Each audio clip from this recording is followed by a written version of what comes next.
Hello everyone, this is Killenberg. Today I'm going to be reviewing Freddy's Dead, The Final Nightmare. This movie starts out with an unnamed character having a nightmare.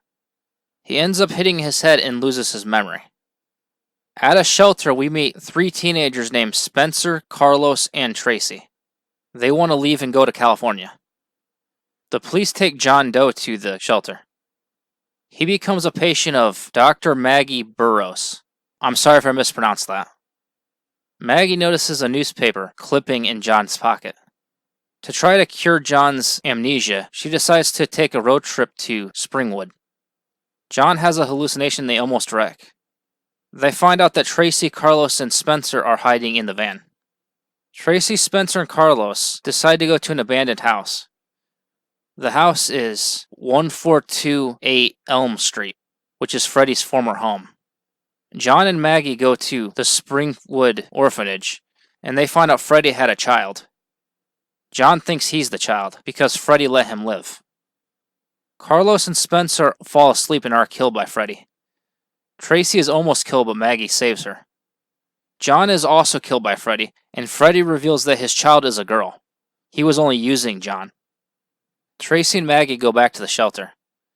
They find out Doc has learned to control his dreams. Maggie finds out she's Freddy's daughter. Her birth name was Catherine Kruger. I hope people don't mind, I'm still going to call her Maggie throughout the rest of this review. Her name was changed when her dad was arrested. Doc finds out Freddy's powers come from dream demons, and they continue to revive him. But he can be killed if he's pulled into the real world. Maggie decides she's the one that will pull him into the real world. When she goes to the dream world, she puts on a pair of 3D glasses. I heard that this movie was actually partially in 3D at one point, and this was actually to cue the audience to put on the 3D glasses. She ends up entering Freddy's mind. She learned that he was teased as a child, and he also killed the class pet with a hammer. He was abused by his foster father, and he murdered his wife. We also got to see Robert Englund without his makeup on, so that's pretty cool. I know we did before, but I actually like how they do that.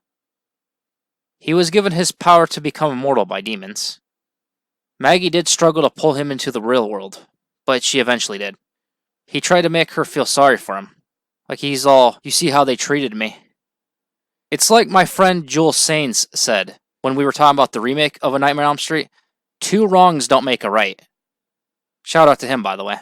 A link to his channel will be in the description. Maggie and Freddy fight. After a while, she tears off Freddy's glove and stabs him with it.